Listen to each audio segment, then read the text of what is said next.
What is a police blotter in the Philippines? It's a recording of an event, a criminal event, criminal happenings in the logbook of the police. Now, I want to address this and explain the whole thing in the layman's way. Number one, how is the procedure of a police blottering? It's the same thing if you go to the NBI, the Criminal Investigation Detective Group, which is CIDG, the Cybercrime Office is the same thing. The PNP or the police, you go there in the police station and you go to the recording officer and narrate your allegations, the alleged perpetrator, and they will record it. The authorities have the ministerial duty to accommodate a person reporting a crime. They will put it on their logbook with the date, with the time of the alleged crime, and let you sign the logbook itself. And you can even have a certification of your alleged allegation in a sealed and signed certification from the police station. Now, what is the usage of a police blotter?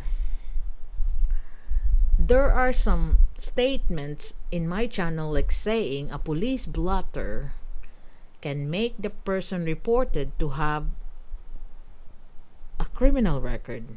And another one was saying a police blotter is the filing of a case. The authorities will now be filing a case against you because you have been blottered by this person.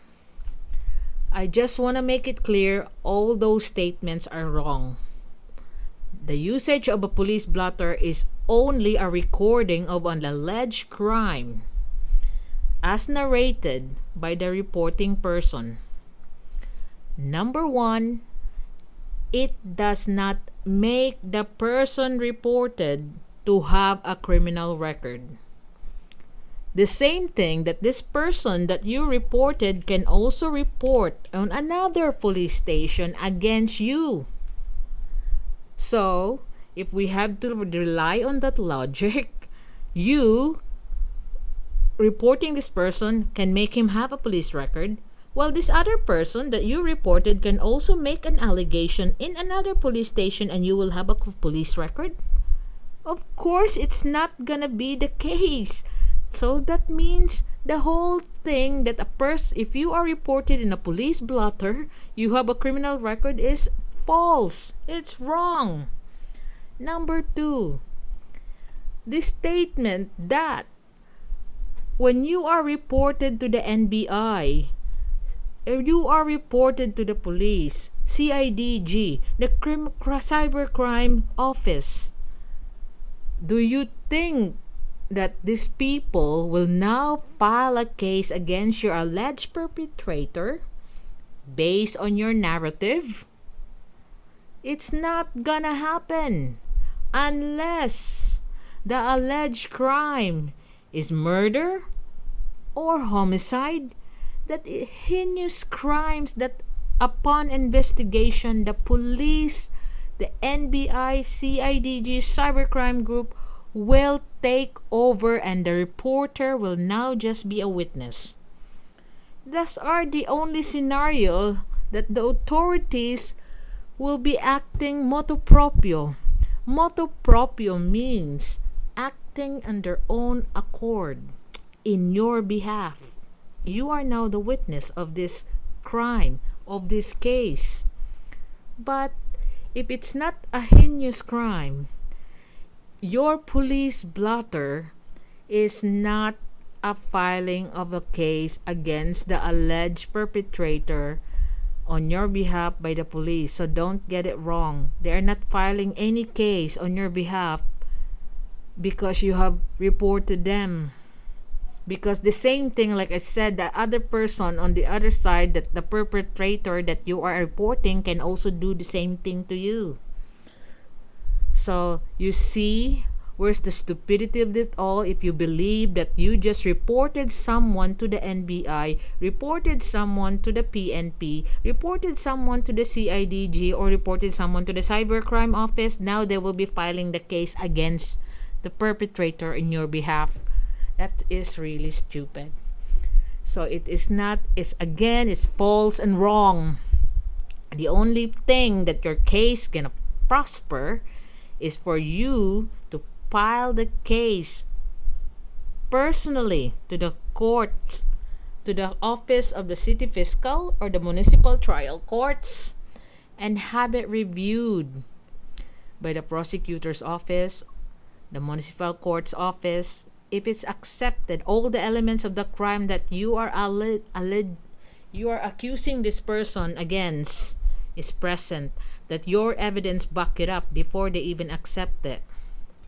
Now, as far as I'm concerned, that I got some other viewers telling me that I will be going to jail because I was reported in the NBI for some alleged violations of this and that. Again, is a myth. That's not true. You've been misled by some ignorant knowledge. And you're telling me, and these people that telling me actually are foreigners.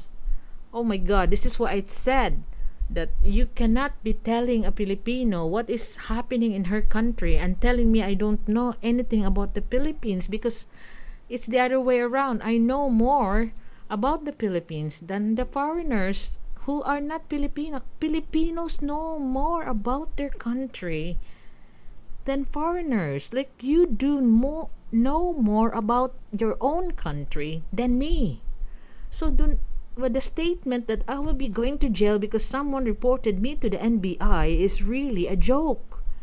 And for me, that I know the procedures and I know how it works, it's just merely a joke. So no, a police blotter is not even serving as an evidence in court unless it is a series of blotters that can back up the material evidence presented in court. But otherwise, a police blotter is only a self-serving narrative as stated by the reporter that went to the police station or the authorities' office and narrated the alleged crime, and that's it. Most of the time, I have already experienced it, seen it myself. The police blotter didn't serve anything and it was discarded in court because it's self-serving. It's just a additional paper to file up to make the file thicker. Otherwise, it's got no weight. It served no purpose but just the narration of the person that's reporting it. The same thing as the barangay blotter. Barangay blotter, police blotter, NBI blotter, CIDG blotter, cybercrime blotter, unless the actual case is filed in court. It has to be proven with clear and convincing evidence, all the evidence that can convict a person that you have reported for a crime without reasonable doubt. Then that can be the reason that a person can be convicted, but otherwise there's none. Everything it's still is still normal. You got no records and there's no case filed against you with a police blotter. That's all I could say, and that's all I could explain it in a layman's way, so you don't have to worry if somebody filed a police blotter against you, because it doesn't have any impact on you personally unless there's a proper case filed against you in court in which you have to answer when it is accepted by the fiscal's office and actually been accepted with all the evidences and approved again by the head fiscal or the head municipal prosecutor's office. Thank you.